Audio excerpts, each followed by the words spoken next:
4장. 신에게 뭔가를 요구하자면 꽤 담력이 커야 할 것 같은데요. 나는 용기라는 말이 더 마음에 든다. 그렇다. 나는 이미 앞에서 신과 도움되는 참된 우정을 나누려면 마음의 변화와 가슴의 변화, 그리고 용기가 필요하다고 말했다. 어떻게 해야 신에게 뭔가를 요구해도 상관없다는 식으로 신과의 관계에 대한 제 이해를 바로잡을 수 있겠습니까? 그것은 그냥 상관없는 정도가 아니라 결과를 얻어낼 최선의 방법이다. 좋습니다. 하지만 어떻게 해야 제가 그런 이해에 이를 수 있죠? 먼저 내가 앞에서 말했듯이 너는 세상 만사가 실제로 어떤 식으로 움직이는지, 다시 말해 삶이 어떤 식으로 작동하는지 이해하게 되었다. 하지만 그 문제는 잠시 뒤에 다루기로 하고 먼저 신에게 이르는 7단계를 적어보자. 좋습니다. 준비됐습니다. 첫째, 신을 안다. 둘째, 신을 믿는다. 셋째, 신을 사랑한다. 넷째, 신을 받아들인다. 다섯째, 신을 활용한다. 여섯째, 신을 돕는다.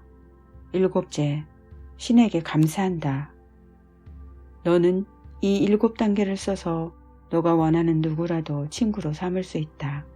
당신이라면 실제로 그렇게 하실 수 있겠죠. 그렇지 않습니까? 그렇다.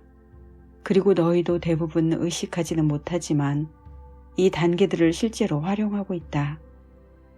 하지만 너희가 이 7단계를 의식하면서 활용한다면 너희는 만나는 모든 사람을 친구로 만들 수 있을 것이다. 제가 어렸을 때 이런 단계들이 주어졌더라면 참 근사했을 텐데요. 그 당시 제게는 사교성이란 게 거의 없었습니다. 우리 형은 언제나 친구를 쉽게 만들곤 했는데 전 전혀 그렇지를 못했거든요.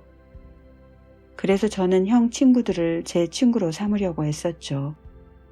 그건 형을 곤란하게 했습니다.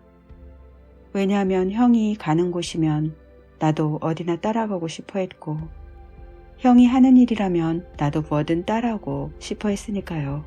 제가 나름의 관심 분야를 발달시키게 된 건 고등학교에 들어가고 나서였습니다. 그 당시까지도 여전히 음악을 좋아하던 저는 고적대와 합창반과 오케스트라부에 가입했습니다. 또 연감 요원으로 사진 동아리에도 가입하고 학교 신문 리포터도 했죠.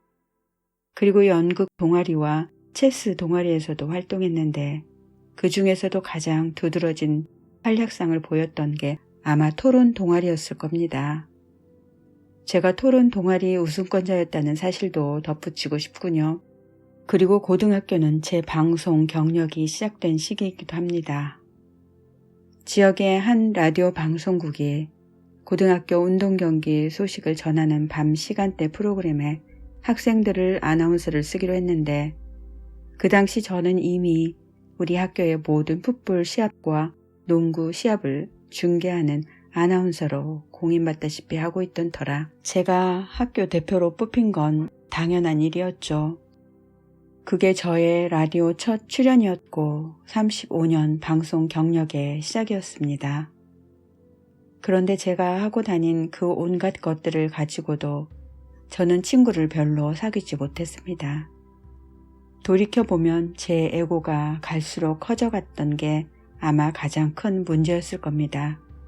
그건 아버지에게서 있어도 말이 없다는 핀잔을 늘상 받곤 하던 내 어린 시절에 대한 보상심리 때문이기도 했고, 또 제가 항상 지니고 있던 약간의 과시욕 때문이기도 했죠. 그 당시의 제가 참아주기 힘든 애는 아니었는지 걱정되는군요. 아니, 사실 고등학교 동창들 중에서 나를 참아낼 수 있었던 애들은 그리 많지 않았죠. 저는 이제 그런 상황이 뭘 뜻하는지 압니다. 그건 내가 아버지에게서 인정받지 못한다고 여겼기 때문에 다른 사람들에게서 그런 인정을 구하려고 했던 겁니다. 아버지는 칭찬에 무척 인색하셨습니다. 내가 토론 시합에서 이겨서 집에 트로피를 갖고 왔을 때도 아버지는 난 당연히 그럴 거라고 생각했다는 딱 한마디로 끝내시더군요. 시합에서 우승하고도 자기 아버지에게서 아무 칭찬도 받지 못할 때 자신을 좋게 느끼기란 힘든 일이죠. 그래서 저는 아버지에게 제가 하는 온갖 일들, 제가 이뤄낸 온갖 것들에 대해 떠들어대는 습관을 갖게 되었습니다. 언젠가는 아버지가 얘야 정말 굉장하구나, 축하한다, 너가 자랑스럽다 라고 말씀하시는 걸 들으리라 기대하면서요. 하지만 결국 나는 아버지에게서 그런 말을 듣지 못했고 그 때문에 대신 다른 사람들에게서 그걸 구하게 되었던 겁니다. 그 습관은 오늘날까지도 깨어지지 않았습니다. 나름대로 억누르려고 애쓰긴 했지만 아직도 완전히 깨지는 못한 거죠. 게다가 더 나쁜 건 10중 8구 내 자식들도 자신들이 이룬 일들에 내가 참으로 무덤덤했노라고 하소연을 당신에게 하게 되리란 겁니다. 이렇게 해서 아버지의 죄는 아들에게 이어지는 거죠. 너는 정말로 아버지 문제를 가지고 있구나. 그렇지 않니? 제가 그렇다고요? 그걸 그런 의미로 생각해 본 적은 없는데요. 그래서 너가 자신에 관해 모든 걸 알고 있는 존재로서 나를 생각하기가 힘들었던 거구나. 너가 지닌 신에 대한 개념에 문제가 있는 것도 그래서였고, 제가 지닌 신에 대한 개념에 문제가 있다고 누가 말했습니까? 괜찮다. 그래도 상관없다. 너도 그 사실을 인정할 수 있다. 사실 너희 지구인의 절반이 신을 일종의 부모로 여긴다는 거의 같은 이유에서 그런 문제를 안고 있으니까 말이다. 그들은 내가 자기들 어머니나 아버지와 비슷하리라고 상상한다. 문제는 너희가 나를 인격화시키길 고집한다는 데 있다. 나는 사람이 아니다.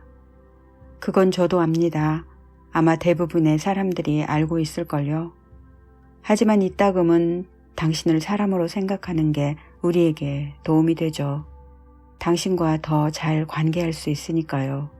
하지만 정말로 그럴 수 있느냐? 이게 문제다. 너희가 정말로 그럴 수 있느냐? 내 보기에는 너희가 그럴 수 있는 것 같지 않다. 내가 말하려는 한 가지는 나를 계속 부모로 여기다가는 너희가 대단히 쓰라린 경험을 맛보고 말리란 것이다. 저도 그게 말 속임수에 불과했다고 확신합니다. 물론이다. 그렇다면 당신을 부모로 생각하지 않는다면 우리는 당신을 어떻게 생각해야 합니까? 친구로. 하늘에 있는 우리 친구요? 바로 맞췄다. 이건 몇몇 사람들의 머리꼭지를 뒤집히게 만들 텐데요. 그렇다. 그리고 그건 또한 몇몇 사람들의 사고방식도 뒤집히게 만들 것이다.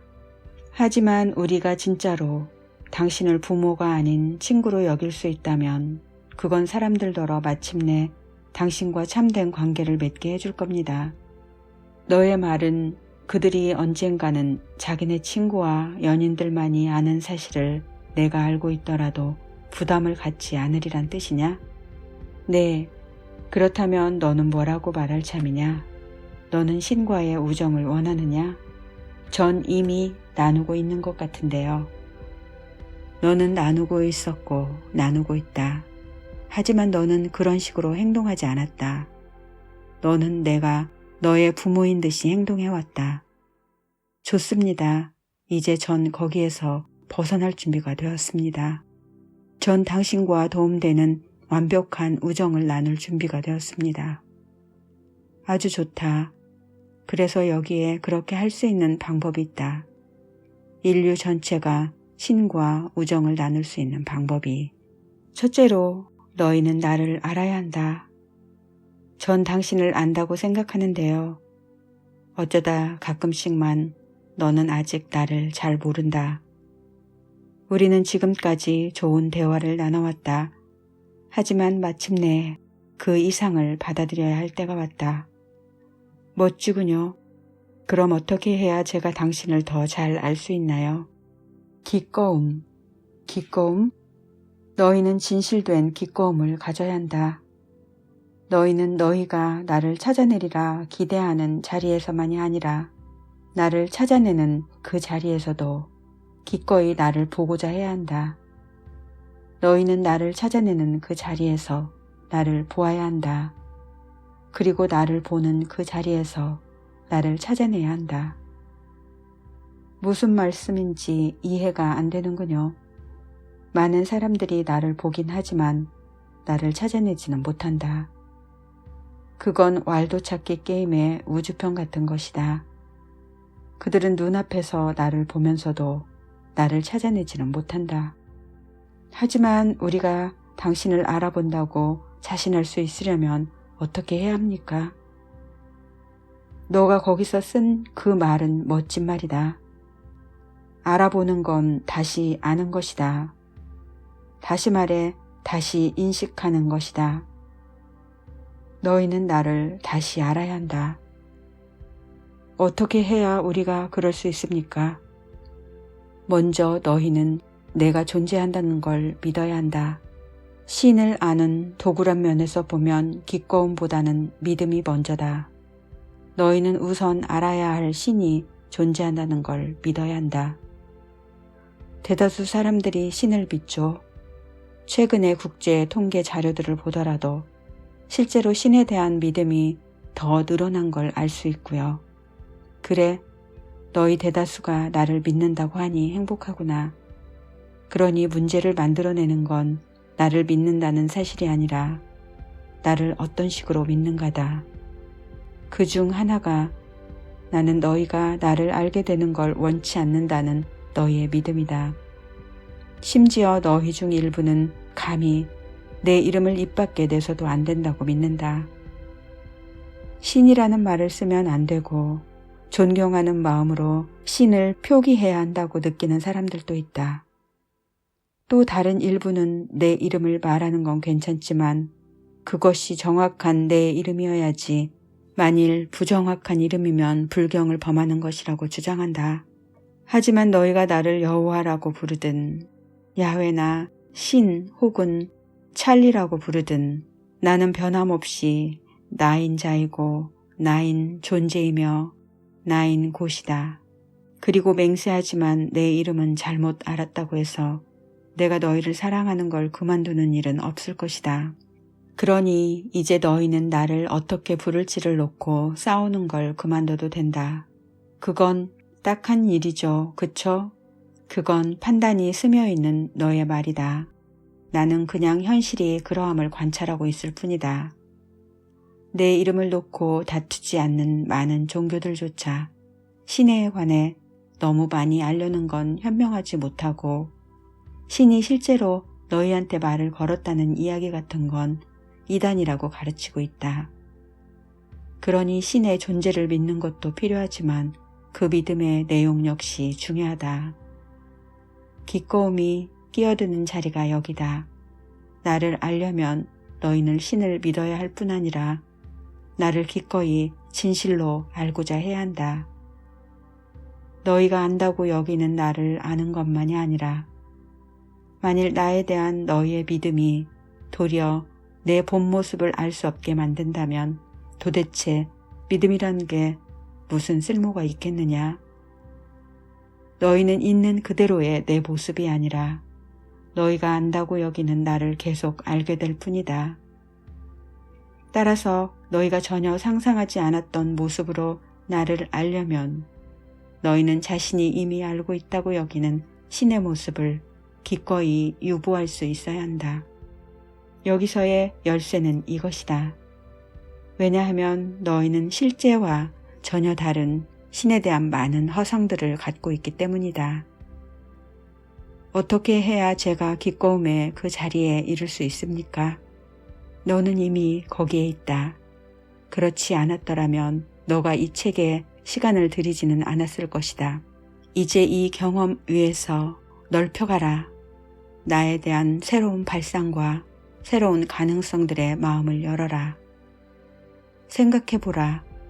내가 너의 아버지가 아니라 너의 가장 친한 친구라면 나에게 무엇을 말할 수 있고 무엇을 부탁할 수 있을지.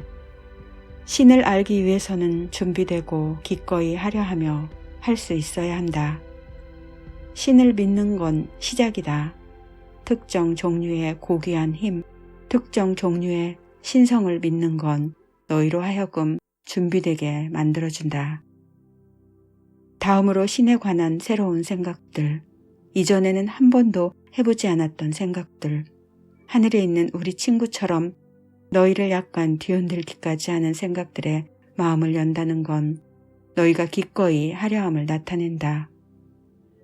마지막으로 너희는 할 수 있어야 한다. 너희가 마음을 연 어떤 새로운 방식으로도 신을 손쉽게 볼 수 없다면 너희는 본래대로라면 신을 진실로 알게 해주었을 그 메커니즘을 완전히 무력화시키고 있는 셈이다.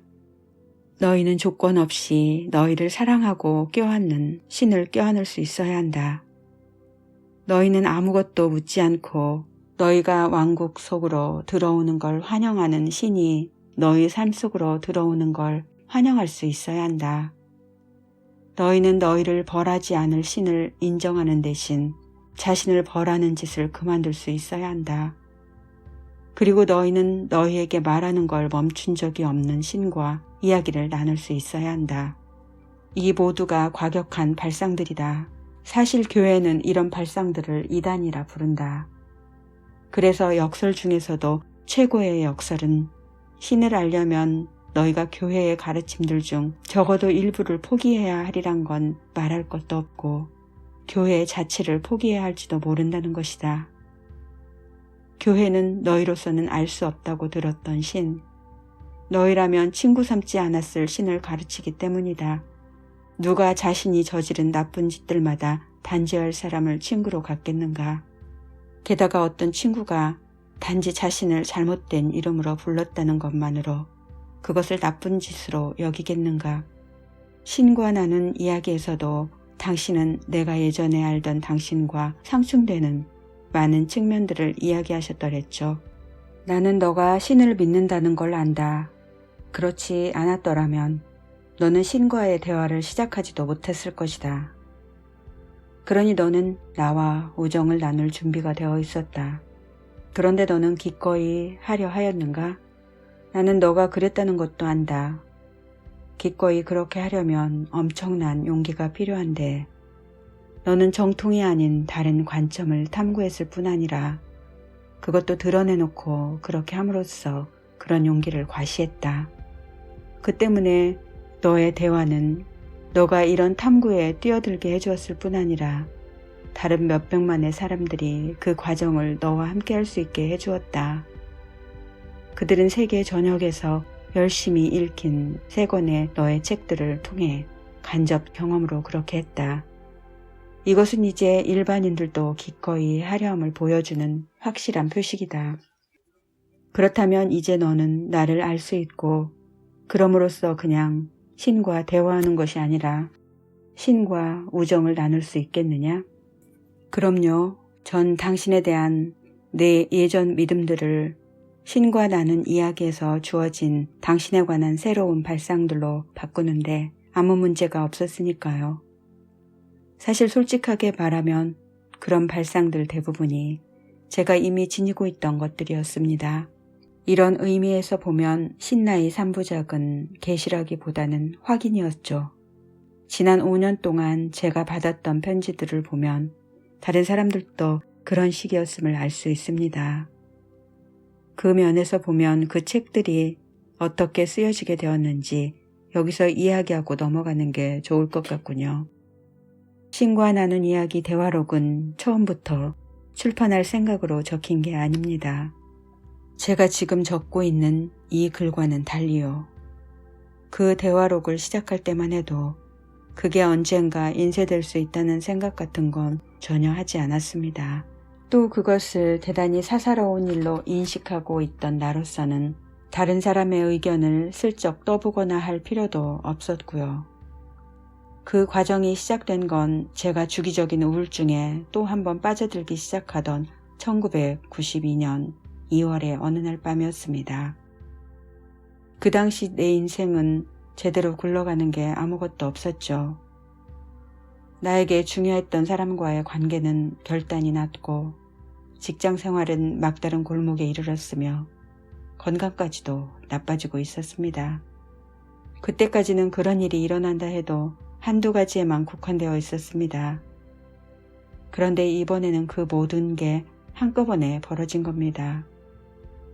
구조물 전체가 와르르 무너지고 있는데 저로서는 어떻게 해볼 도리가 없는 듯이 보였죠.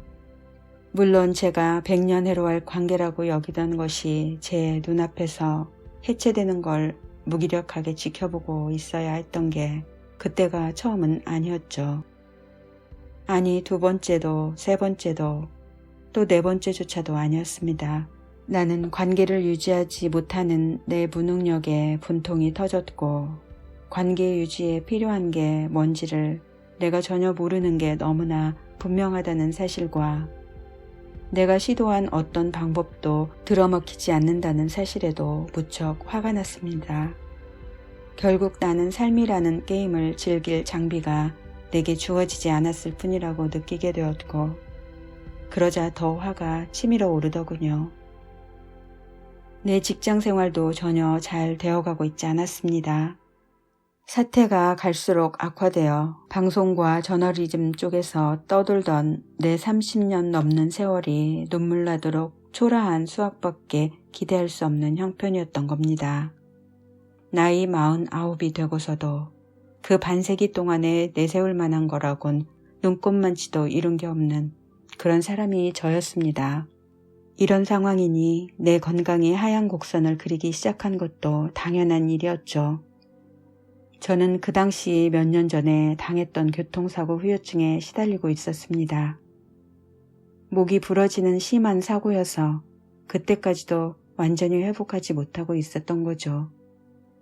그 사고 전부터 있던 폐의 허탈과 궤양, 관절염, 알레르기 같은 것들도 심해지고 있었고요. 나이 49에 내 몸이 산산조각 나는 건 아닌지 염려스러울 정도였죠. 그래서 1992년 2월의 어느 날 밤 저는 가슴속에 분노를 가득 안고 잠에서 깨었습니다. 다시 잠이 들려고 이리저리 뒤척거렸지만 잠이 들기는커녕 점점 더 깊은 좌절감 속으로 빠져들어갔습니다. 마침내 나는 이불을 걷어차고 씩씩거리면서 침실에서 나왔습니다. 한밤중에 지혜를 구할 때면 언제나 찾곤 하던 냉장고를 열어보았지만 먹을 만한 게 아무것도 없더군요. 그래서 나는 대신 침상용 의자로 갔죠. 갸웁자득으로 속을 끓이면서 나는 거기에 그렇게 앉아 있었습니다. 그러던 중 창문으로 비쳐드는 달빛 속에서 앞에 탁자 위에 놓여있던 노란 종이철이 눈에 띄었습니다. 펜을 찾아낸 나는 스탠드를 켠 다음 그 종이철에다 신에게 보내는 분노에 찬 편지를 갈겨 쓰기 시작했습니다. 인생이 잘 굴러가게 하려면 대체 뭐가 필요하단 말입니까? 대체 내가 무슨 짓을 했길래 늘 이렇게 고통스러운 삶을 살아야 한단 말입니까? 여기서 규칙은 뭡니까? 나에게 그 규칙을 알려달라고요. 나도 규칙에 따라 놀겠습니다. 하지만 먼저 나에게 그 규칙들을 말해줘야 합니다. 그리고 당신이 나에게 말해주고 난 후에는 그걸 바꾸지 말라고요. 이런 식으로 나는 미친 듯이 써갔습니다. 화가 나면 의뢰 그렇듯이 큼직한 글씨로 5장 밑에 종이에까지도 내가 쓴 글씨가 박혀 나올 만큼 펜을 꾹꾹 눌러가면서요.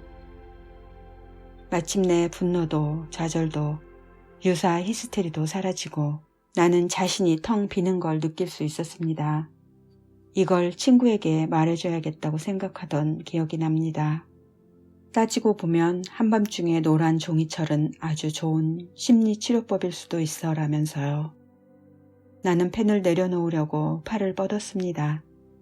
그런데 펜이 내 손에서 떨어지지를 않는 겁니다. 이거 굉장하군. 저는 이렇게 중얼거렸습니다. 한 2, 3분 열을 내서 쓰다 보면 손에 쥐가 심하게 나서 펜을 놓을 수조차 없을 때가 있으니까요. 그래서 근육이 풀어지길 잠시 기다리고 있는데 불현듯 아직 써야 할 게 더 있다는 느낌이 강하게 들었습니다. 나는 펜을 다시 종이로 가져가는 내 모습을 쳐다보고 있었습니다. 그렇게 하는 자신에게 당혹스러워하면서요. 왜냐하면 내가 뭘 더 쓰고 싶어 하는지 도무지 알 수가 없었거든요. 그런데도 나는 마치 쓸 게 더 남아있는 듯이 행동하고 있었던 겁니다. 펜이 종이에 닿자마자 제 머리는 한 가지 생각으로 가득 찼습니다. 그 생각은 목소리로 내게 말을 걸었습니다. 그건 내가 들어본 중에서 가장 부드럽고 자상하고 온화한 목소리였습니다. 그게 실제로는 목소리가 아니라는 것만 제외하면 말입니다. 그건 소리 없는 소리라고밖에 할 수 없는 것, 아니 어쩌면 오히려 그 모든 걸 말로 하는 느낌 같다고 할까요? 이런 식으로 해서 내가 들은 말은 이랬습니다. 닐, 너는 이 모든 질문에 대답받기를 참으로 원하느냐? 아니면 그냥 푸념을 늘어놓고 있는 것이냐? 나는 푸념을 늘어놓고 있는 거죠. 하지만 당신이 답을 갖고 있다면 죽는 한이 있어도 그게 뭔지 알았으면 좋겠군요. 라고 생각했던 게 기억납니다. 이런 생각에 저는 다음에 대꾸를 받았죠. 너는 온갖 것들에 대해서 죽는 한이 있어도 라고 하는군. 하지만 기왕이면 살아서 꼭 이라고 하는 게 낫지 않느냐? 그리고 저는 그게 무슨 뜻인가요? 라고 대꾸하는 자신을 발견했습니다. 그러고 나자 지금까지 경험해 본 중에서 가장 놀라운 생각과 발상과 교리들이 쏟아져 나왔습니다. 그 생각들은 너무나 압도적이어서 나는 자신도 모르게 그것들을 받아 적고 그것들에 대꾸하고 있었습니다. 나에게 주어진 그 발상들은 나의 질문에 답하고 있었지만 그것들은 또한 내가 예전에 한 번도 생각해 보지 않았던 다른 질문들을 끄집어내기도 했습니다. 그렇게 저는 펜과 종이로 대화록을 만들어가고 있었습니다. 그 사이 3시간이나 흘렀는지 정신을 차리고 보니 아침 7시 반이었습니다. 집안이 깨어나기 시작하더군요. 그래서 저는 펜과 종이철을 치웠습니다. 재미있는 경험을 했다고 생각하면서요. 하지만 그 이상으로 크게 생각하지는 않았더랬죠. 적어도 잠을 자다가 다시 한밤중에 눈을 뜬 다음날 밤까지는요. 그때가 새벽 4시 20분이었는데 누가 방에 들어와서 전등 스위치를 올리기라도 한 것처럼 갑작스럽게 눈이 떠진 겁니다. 나는 침대에서 일어나 앉은 채로 대관절 어찌된 일인가 하고 한참을 의아해했습니다. 누군가가 어서 빨리 침대에서 나와서 노란 종이철로 다시 가라고 끌어당기는 듯이 느껴졌거든요. 여전히 무슨 일이 벌어지고 있는지 또 왜 그런지 의아해하면서 나는 집안을 비실거리며 걸어가 그 종이철을 찾아낸 다음 내 둥지가 된 거실 소파에 앉았습니다. 그리고는 다시 쓰기 시작했죠.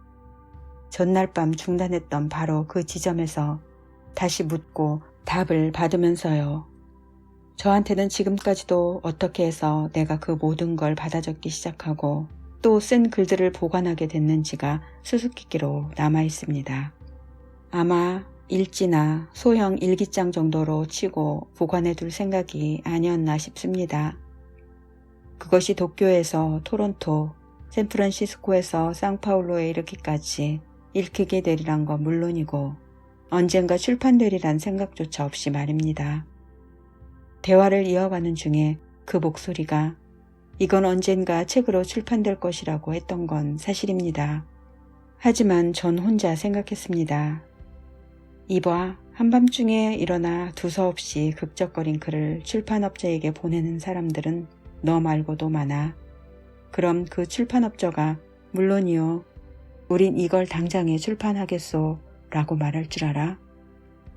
어쨌든 그러면서 그 첫 번째 대화는 1년 동안 계속되었습니다. 적어도 일주일에 3번은 나를 어둠 속에 깨어있도록 만들면서요.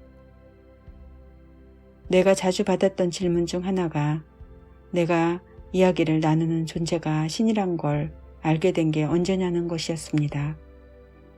사실 그 체험의 첫 2, 3주 동안은 그걸 어떤 식으로 생각해야 할지도 몰랐죠.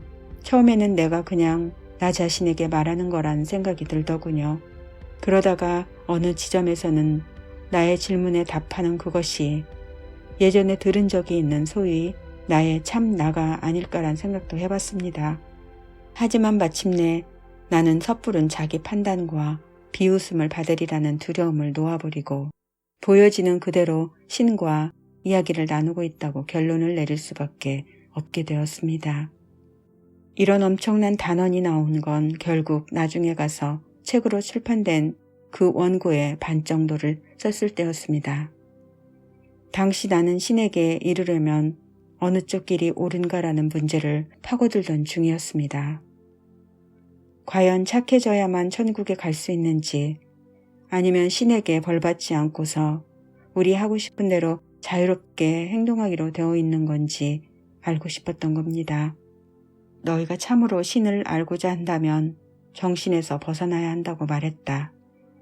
나는 너희 정신으로는 결코 나를 찾지 못할 테니 너희 정신의 여정이 아닌 너희 가슴의 길을 따라 내게로 오라고 말했다.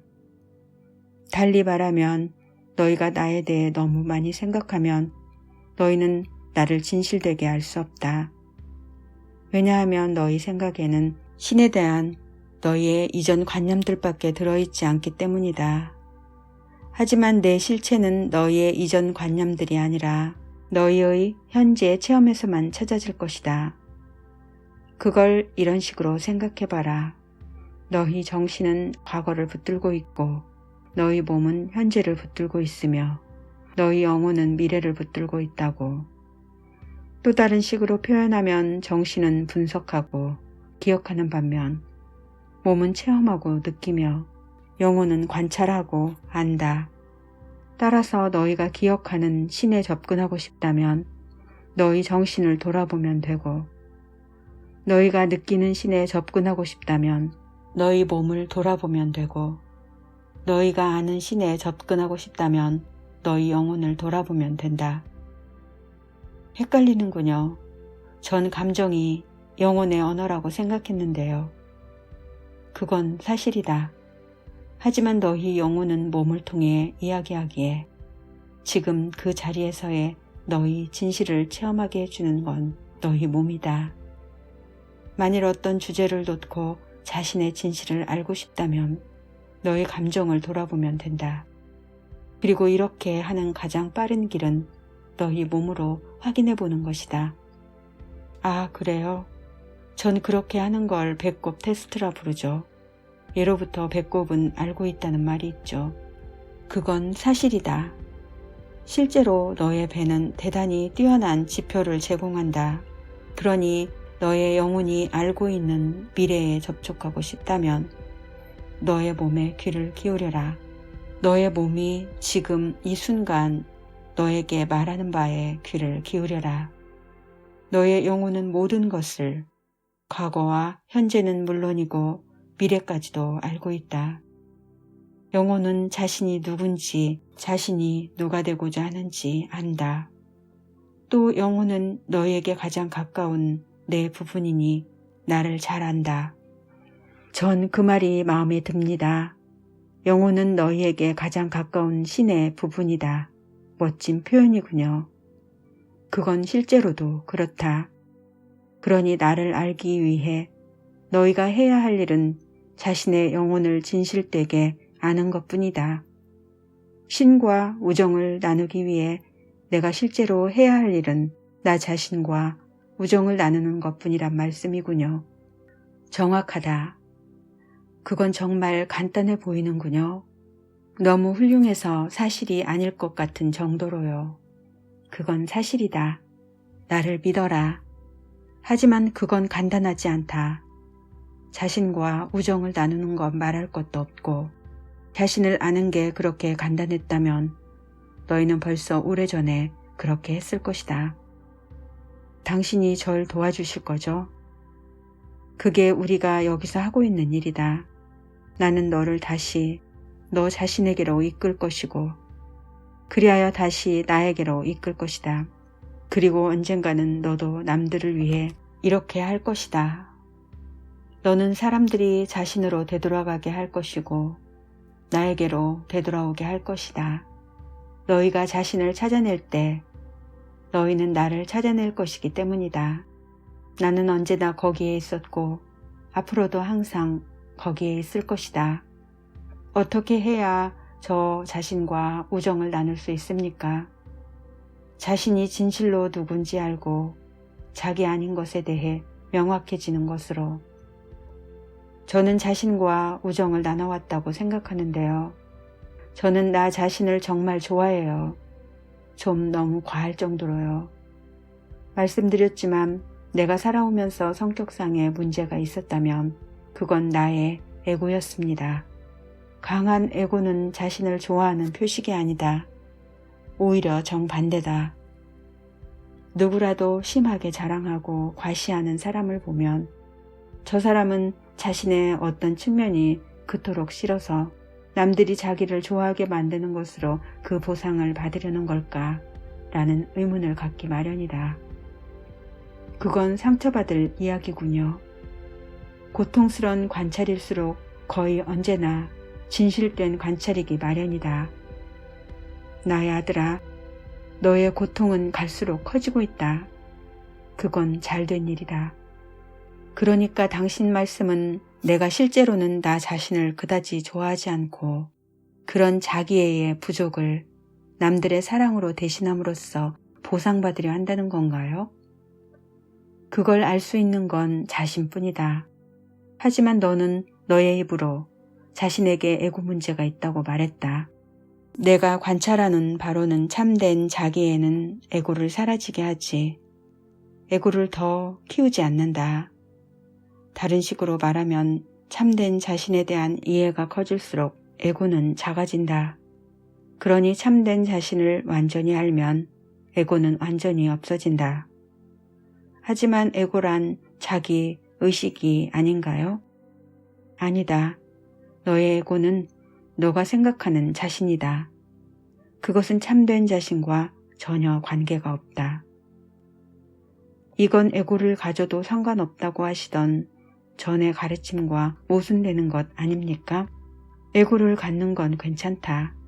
사실 전혀 상관없다. 왜냐하면 에고란 너희의 현재 체험을 너희가 설정하는 상대계에 분리된 실체로서 체험하기 위해서 필요하기 때문이다. 이제 저는 완전히 혼란에 빠지고 말았습니다. 그래도 괜찮다. 혼란은 지혜로 가는 첫걸음이다.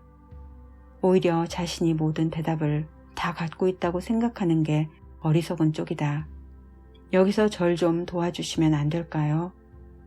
에고를 갖는 게 좋은 겁니까? 아닙니까? 그것이 중요한 문제다. 너희는 절대계에서는 체험할 수 없는 것을 체험하기 위해 상대의 영역, 내가 상대계라고 부르는 것 속으로 들어왔다. 너희가 체험하려는 것은 참된 자신이다. 절대계에서는 너희가 이것을 알 수는 있지만 체험할 수는 없다. 너희 영혼의 바램은 자신을 체험으로 아는 것이다. 너희가 절대계에서는 자신의 어떤 측면도 체험할 수 없는 건 그 영역에서는 어떤 측면도 자기 아닌 것이 없기 때문이다. 절대란 말 그대로 그냥 절대다. 전부의 전부이고 알파이자 오메가이다. 그 사이에 어떤 것도 존재하지 않는다. 절대성에는 정도란 게 없다. 상태의 정도는 상대계에서만 존재할 수 있다. 상대계가 창조된 것은 너희더러 체험으로 자신의 장대함을 알 수 있도록 하기 위해서였다. 절대계에는 장대함 말고는 아무것도 존재하지 않으니 장대함 자체도 존재하지 않는다. 다시 말해 그것은 체험될 수 없고 체험으로 알아질 수 없다. 장대하지 않는 것 없이는 장대함을 체험할 수도 없기 때문이다. 사실 너희는 전부와 하나다. 바로 이것이 너희의 장대함이다. 하지만 너희가 전부와 하나인 동시에는 그 외에 다른 것은 존재하지 않으니 전부와 하나로 있는 그 장대함을 알 수 없다. 그래서 전부와 하나인 것은 그냥 물을 뜻한다. 체험의 면에서 너희는 그냥 너희일 뿐이지 그것의 장대함을 체험할 수는 없다.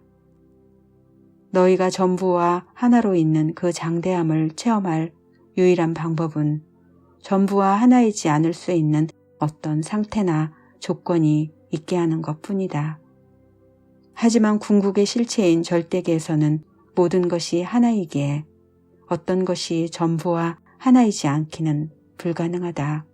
하지만 전부와 하나가 아니라는 환상은 불가능하지 않다. 따라서 상대계가 창조된 건 이 환상을 만들어내기 위해서였다. 그 나라에서는 사물들이 자신인 듯이 있지 않고 자기 아닌 것으로 있는 듯하다. 이런 환상을 만들어내는 주요한 도구가 너희의 에고다. 에고는 자신을 자신의 나머지 모두와 분리된 것으로 여길 수 있게 해주는 그런 장치다. 그것은 자신을 한 개별 존재로 생각하는 너희 부분이다. 너희는 개별 존재가 아니지만 전체에 대한 체험을 이해하고 식별하자면 개별화되지 않을 수 있다. 그래서 이런 의미에서 보면 에고를 갖는 것은 좋다. 너희가 하려는 바를 전제로 하면 그것은 좋은 일이다. 하지만 너희가 하려는 바를 전제로 하면 너무 강한 에고는 좋지 않다. 이는 너희가 하려는 바가 분리라는 환상을 써서 참된 자신인 하나임의 체험을 더 잘 이해하고 식별하는 것이기 때문이다. 그러나 에고가 너무 커져서 분리된 자신밖에 볼 수 없다면 합일된 자아를 체험할 기회는 완전히 사라지고 너희는 길을 잃고 만다. 너희는 그 환상의 세계에서 그야말로 미아가 되어 많은 생애 동안 길을 잃은 채 그 환상 속에 남아있게 된다. 너희가 마침내 자신을 거기서 끄집어내거나 혹은 다른 누군가가 너희를 거기서 끌어낼 때까지 이것이 자신을 자신으로 돌아가게 한다는 의미이고 기독교 교회들에서 말하는 구원이라는 개념이 뜻하는 바다. 자, 이제 너는 에고를 가져도 좋은지 묻고 있다. 이것은 대단히 중요한 문제로 그 답은 오로지 너희가 무엇을 하려 하는가에 달려있다. 만일 너희가 결국에 가서 유일 실체를 체험하기 위한 도구로 에고를 쓰는 중이라면 에고를 갖는 건 좋은 일이다. 하지만 그런 실체를 체험하지 못하게 막으려고 에고가 너희를 이용하는 중이라면 에고를 갖는 건 좋지 않다. 그것은 너희가 여기 와서 하려는 바를 못하게 막는 그 정도만큼 좋지 않다. 하지만 너희는 여기 남아서 하려는 바를 언제나 자유롭게 선택할 수 있다. 만일 너희가 자신을 하나의 일부로 체험하지 않는 쪽이 즐겁다면 지금 당장 너희에게는 그런 체험을 갖지 않는 선택이 주어질 것이다. 너희는 분리와 환상과 외로움과 아픔을 충분히 겪고 나서야 비로소 집으로 돌아올 길을 찾아내려 할 것이고 그때서야 비로소 너희는 거기에 있는 나를 언제나 거기에 있었던 나를 발견할 것이다. 모든 면에서. 와, 질문하라. 그러면 답을 얻으리라군요. 특히나 너희가 신에게 물을 때는 역시 그렇군요. 그러니까 제 말은 당신은 이런 것들을 생각하려고 굳이 멈춰서거나 해야 하는 것 같지는 않다는 거죠. 그렇다. 대답은 바로 거기 나의 혀끝에 있다. 덧붙이면 그것은 너희 혀끝에도 있다. 그게 무슨 뜻이죠? 내가 이런 답들을 나 혼자만 간직하지는 않는다는 뜻이다. 나는 한 번도 그러지 않았다. 삶의 그 모든 질문에 대한 모든 대답이 그야말로 말 그대로 너희 혀끝에 있다. 이건 너의 말대로 되어지리라를 달리 표현한 것이다. 그렇다면 제가 당신 말은 전부 엉터리라고 말하면 당신이 방금 저에게 했던 말들이 모두 틀린 게 되겠군요. 그건 맞다. 아니, 그건 틀렸습니다. 내 말은 그게 틀렸다는 게 맞다는 뜻이다. 하지만 제가 당신이 말한 게 모두 틀렸다고 말하면 그게 틀렸다는 것도 맞지 않는 거잖아요. 그것도 맞다. 그렇지 않을 때만 빼고요. 그렇지 않을 때만 빼고 보다시피 너는 자신의 현실을 창조하고 있다. 그게 당신이 말씀하시는 거죠. 그렇다. 하지만 당신이 말하는 걸 제가 믿지 못하면 그렇다면 너는 그것을 자신의 현실로 체험하지 않을 것이다. 하지만 여기에 순한 논법이 있음을 알아채라. 너희가 자신의 현실을 창조한다는 걸 믿지 않으면 너희는 자신이 창조하지 않은 것으로서 자신의 현실을 체험할 것이고 따라서 그것은 너희가 자신의 현실을 창조함을 증명해 준다. 마치 거울의 방에 들어가 있는 것 같군요. 나의 멋진 아들이여, 실제로도 그렇다. 너희가 알 수 있는 것보다도 더 많은 방식으로 그러하다. 너희가 보는 모든 것이 너희의 반영이기 때문이다. 그러니 삶의 거울이 찌그러진 모습들을 보여줄 때 그것들은 너 자신에 대한 너의 찌그러진 생각들이 비춰진 것이다. 그 말씀으로 우리는 이 접점에 빠지기 전에 있던 곳으로 다시 돌아갈 수 있게 됐어요. 나의 아들아, 어떤 접점도 없다. 같은 목적지로 가는 다른 길들만이 있을 뿐이다. 저는 당신에게 어떻게 해야 제가 자신과 우정을 나눌 수 있을지 묻고 있었습니다. 당신은 내가 나 자신의 영혼을 알 때 신을 알 수 있으니 내가 자신과 우정을 나눌 때 신과도 우정을 나눌 수 있다고 하셨고요. 그래서 저는 어떻게 해야 그렇게 할 수 있는지 물었습니다. 제 생각엔 제가 이미 나 자신과 우정을 나누고 있는 줄 알았거든요. 그렇게 하고 있는 사람들도 있지만 그렇지 않은 사람들도 있다. 기껏해야 휴전을 나누는 것에 불과한 사람들도 있고 어쩌면 강한 에고는 내가 나 자신을 좋아하지 않는 표식이라는 당신 말씀이 맞을지 모르겠군요. 그 문제에 대해 생각해 봐야겠어요. 그건 사람들이 자신을 전혀 좋아하지 않는다는 이야기가 아니다. 그건 그냥 그들이 좋아하지 않는 자기 일부가 있을 때 에고는 남들더러 자신을 좋아하게 만드는 것으로 그것을 보상한다는 이야기일 뿐이다. 물론 그들은 자기가 좋아하지 않는 자기 일부를 남에게 보여주지 않는다. 점점 친해져서 도저히 그렇게 하지 않을 수 없을 때까지는 그리고 마침내 그들이 그렇게 했는데 상대방이 놀라거나 심지어 거부 반응까지 보일 때 이제 그들은 자신의 그 측면을 싫어했던 게 옳았다고 확신하게 되고 이렇게 해서 전체 순환은 계속된다. 그것은 대단히 복잡한 과정이다. 그리고 너희는 날마다 그 순환을 따라 움직인다. 이제 그 문제로 다시 돌아가 어떻게 해야 제가 자신과 우정을 나눌 수 있을는지요. 참된 자신과 자기 아닌 것에 명확해지는 것으로 너희가 참된 자신을 알고 나면 너희는 자신과 사랑에 빠질 것이고 너희가 자신과 사랑에 빠지고 나면 너희는 나와 사랑에 빠질 것이다. 어떻게 해야 제가 나인 것과 나 아닌 것에 명확해질 수 있습니까? 먼저 너 아닌 것에서 시작하자. 왜냐하면 최대의 난제가 여기에 있기 때문이다. 나 아닌 게 무엇이죠? 내가 너 아니라고 무엇보다 먼저 말해주고 싶은 것으로 너는 너의 과거가 아니고 너는 너의 어제가 아니다. 너가 어제 한 일, 너가 어제 한 말, 너가 어제 한 생각은 너가 아니다. 많은 사람들이 너가 너의 어제를 너라고 여기길 원한다. 사실 그중 일부는 너더러 그래야 한다고 주장하기까지 한다.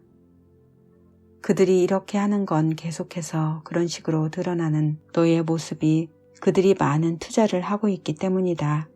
너가 자신을 계속 그런 식으로 생각하면 우선 그들은 너에 대해 오를 수 있고 둘째로 그들은 너에게 의지할 수 있다. 남들이 너를 나쁘게 볼 때 그들은 너가 바뀌기를 원하지 않는다. 왜냐하면 그들은 너에 대해 계속 옳기를 바라기 때문이니. 이것은 그들이 너를 대하는 방식을 정당화할 수 있게 해준다. 남들이 너를 좋게 볼 때 그들은 너가 바뀌기를 원하지 않는다. 왜냐하면 그들은 계속 너에게 의지할 수 있기를 바라기 때문이니. 이것은 그들이 기대하는 너가 그들을 대하는 방식을 정당화할 수 있게 해준다. 하지만 내가 지금 너에게 권하는 건 그 순간에 살라는 것, 그 순간에 자신을 새롭게 창조하라는 것이다. 이렇게 할 때 너는 너 자신에 관한 이전 관념들, 그중 상당 부분은 남들이 생각하는 너의 모습에 토대를 두고 있는 그런 관념들에서 벗어날 수 있다. 하지만 어떻게 과거를 잊을 수 있습니까? 남들이 생각하는 나는 적어도 부분적으로는 그들이 겪어본 내 모습, 내 예전 처신들에 근거한 건데요. 어떻게 해야 그렇게 할 수 있습니까? 내가 전에 그런 일들을 했다는 걸 그냥 잊어버릴까요? 아니면 그딴 건 중요하지 않은 채 할까요? 어느 쪽도 아니다. 너희 과거를 잊으려 하지 말고 대신 너희 미래를 바꾸고자 하라. 너희가 할 수 있는 최악의 일이 너희 과거를 잊는 것이다. 너희 과거를 잊어라. 그러면 너희는 과거가 너희에게 보여주어야 하는 모든 것, 과거가 너희에게 선물하는 모든 것을 잊고 말 것이다. 그것이 중요하지 않은 채 하지도 마라. 차라리 그것이 중요하다는 걸 인정하라. 그리고 그것이 중요한 그만큼 다시는 그 특정한 과거 행위들을 되풀이하지 않기로 마음먹었음을 인정하라. 하지만 일단 그렇게 하기로 마음먹고 나면 너희 과거를 놓아버려라. 과거를 놓아버리는 게 과거를 잊는 건 아니다.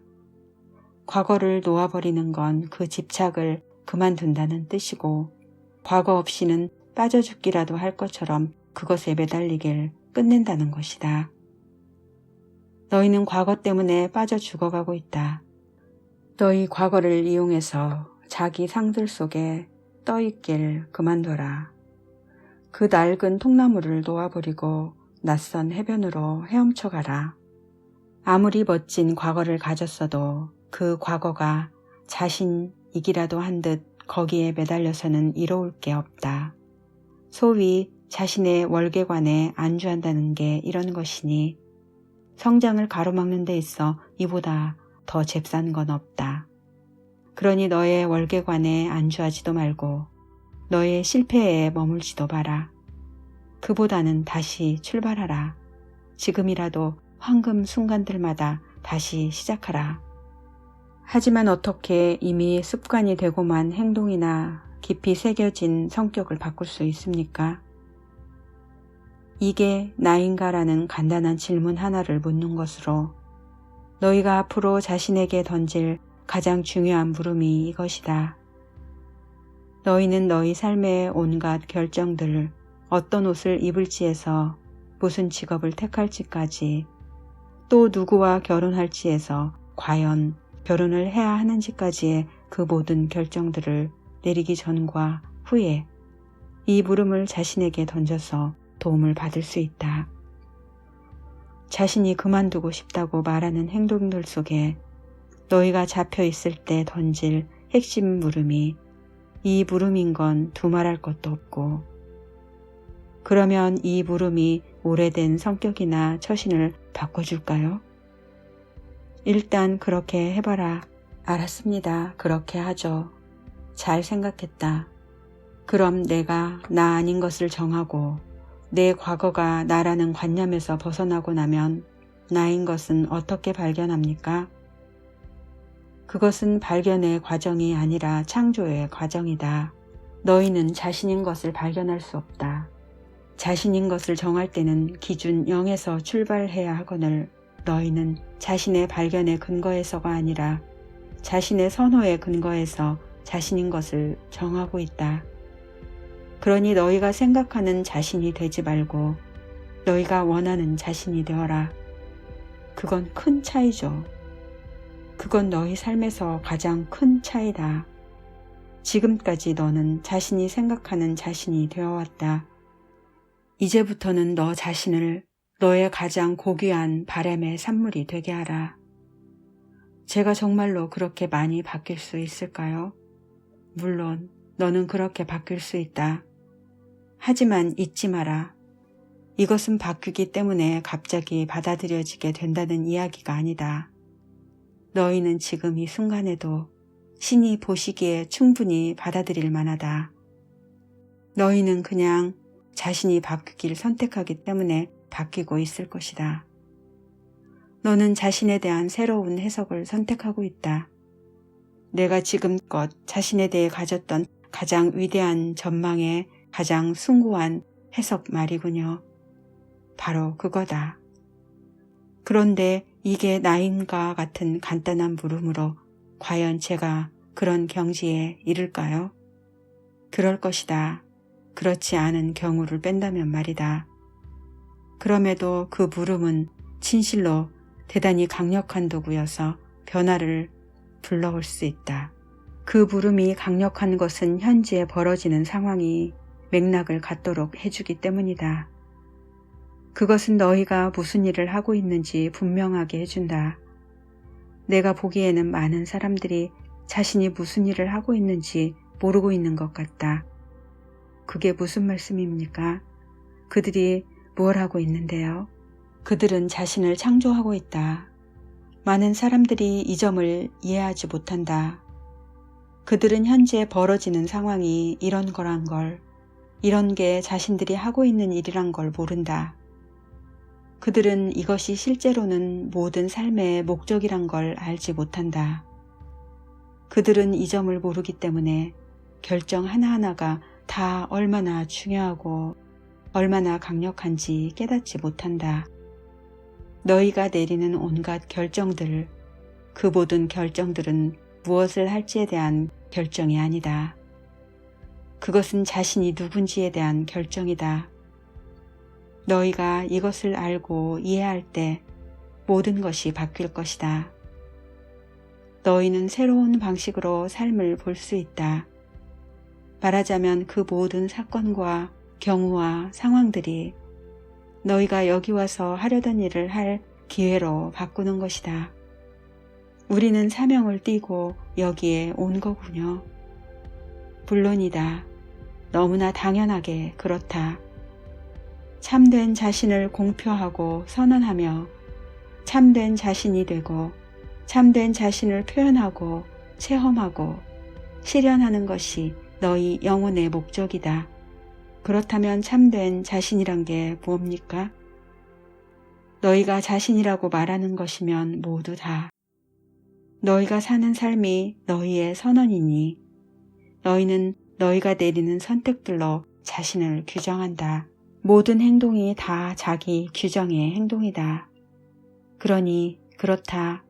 그 간단한 두 마디 물음이 너희 삶을 바꿀 수 있다. 너희가 그 물음을 떠올리기만 하면 그것은 지금 벌어지는 상황을 훨씬 더 큰 새로운 문맥 속에 놓아주기 때문이다. 특히나 우리가 결단을 내릴 때 그 질문을 한다면 그것이 결단 아닌 때는 없다. 너희는 항상 어디서나 결정을 내리고 있다. 너희가 결정을 내리지 않는 때는 없다. 잠자고 있을 때조차 너희는 결정을 내리고 있다. 예전에 누가 그러더군요. 우리 지구는 목류병자들로 가득하다고요. 거의 맞는 말이다. 그러니까 이건 정말 마법의 물음이라는 거군요. 그렇죠? 그건 마법의 물음이다. 두 마디로 된 마법의 물음. 사실 두 가지 마법의 물음이 있다. 이 물음들을 제때에 묻는다면 너희는 상상할 수 있었던 어떤 경우보다 빨리 깨달음에 이를 수 있다. 그 두 가지 물음이란 이게 나인가와 사랑은 지금 무엇을 하려 하는가이다. 모든 전기들마다에서 이 물음들을 묻고 그것들에 답하겠다고 작정할 때 너희는 새로운 복음을 배우는 학생에서 그것을 가르치는 교사로 옮아갈 것이다. 새로운 복음이요? 그게 무엇인가요? 나의 친구여, 때가 되면, 적당한 때가 오면 거기에 도달하기까지는 아직 해야 할 이야기가 많다. 그렇다면 딱 한 번만 더 죄의식의 문제로 돌아가면 안 될까요? 예를 들어 사람을 죽이거나 여자를 강간하거나 아이를 학대하는 것 같은 끔찍한 짓을 저질러 온 사람들이 아무래도 자신을 용서할 수 없다면 어떻게 합니까?